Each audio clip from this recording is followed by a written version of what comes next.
Hey everybody, welcome back to Video Game Esoteric on our continuing series on the MiSTer FPGA DE-10 Nano project. And today we're going to be taking a look at our shadow masks, because back in the day, CRTs had certain functionalities that we've grown accustomed to the look of.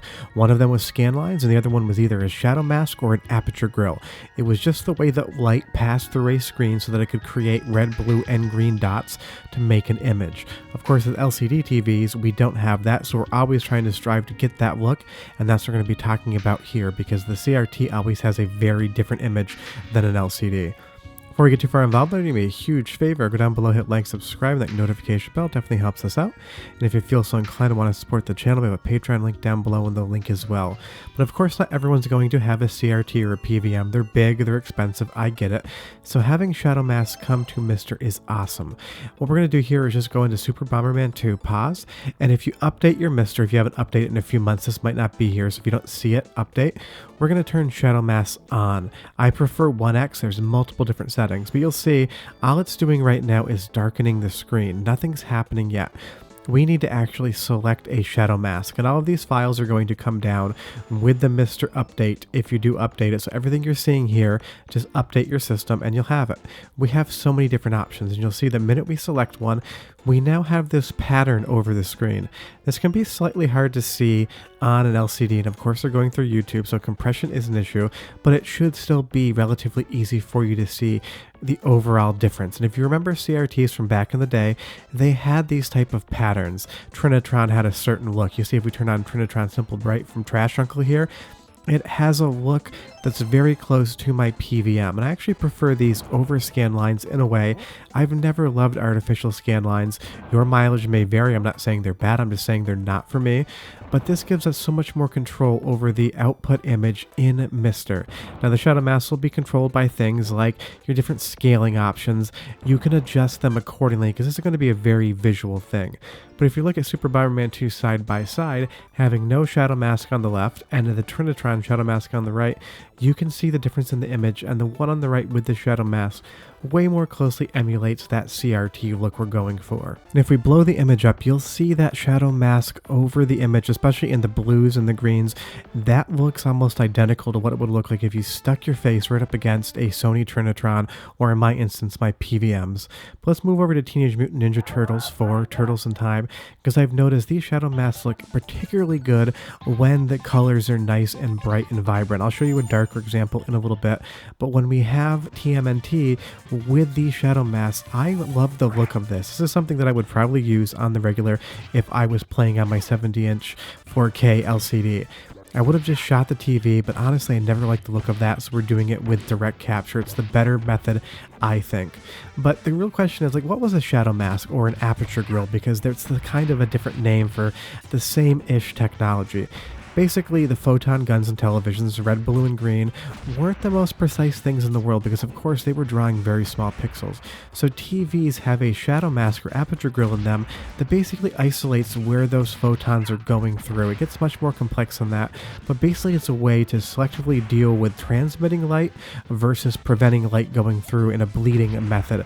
Now, I deal with light all the time in my job. I am a filmmaker and cinematographer, and it's a very similar concept. We just use things like flags or diffusers to alter the way light appears on screen. A shadow mask or an aperture grill, or in this case these shadow mask filters, are basically emulating the exact same thing. It's controlling where light goes and how it looks.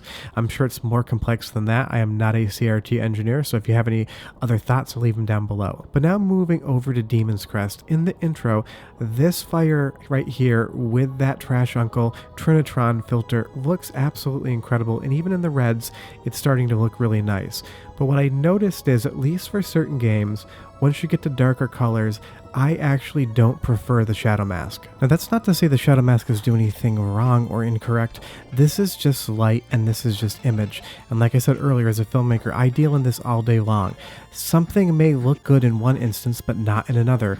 And color science, light science, cinematography, we deal in that every single day. Just because you can do something doesn't mean you want to or should, and it may mean that you don't like the look of something.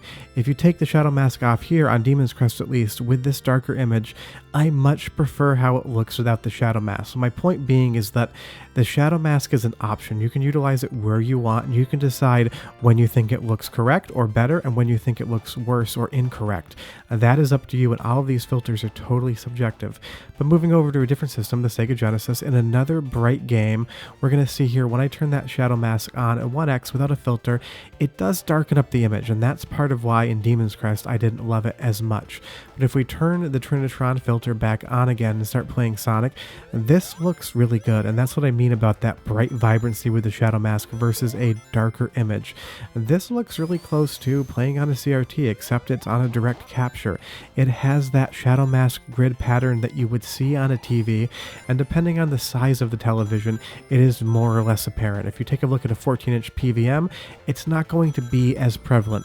If you take a look at something like a 37-inch Trinitron, you're going to see it a little bit more because the screen is bigger, but it's not any higher of resolution, so you'll notice them. But if we take a look at this water here, if we blow it back up, and it is constraint scaled in Resolve, you will see that that pattern over the water looks spectacular. I just love how it feels.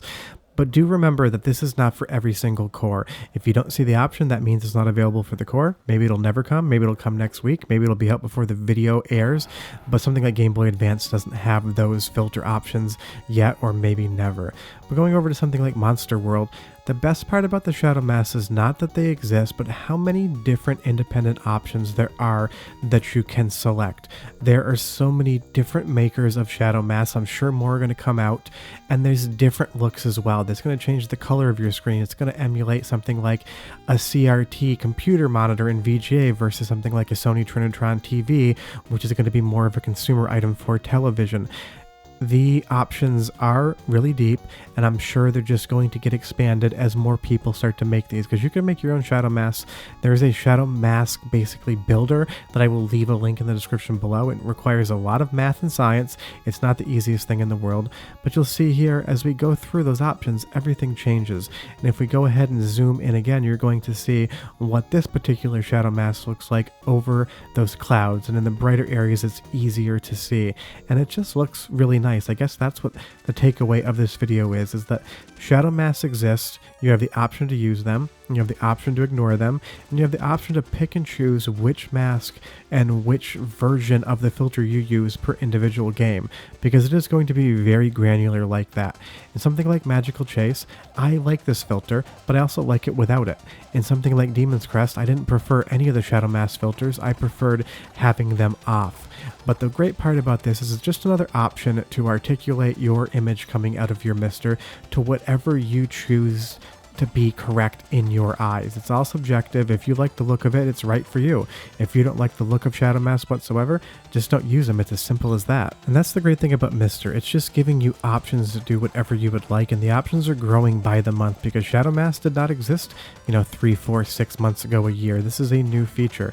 And in Magical Chase, if we turn them off, I think it looks as good as it did with the shadow mask on, so you get to choose what you like the look of depending on your mood and depending on the game.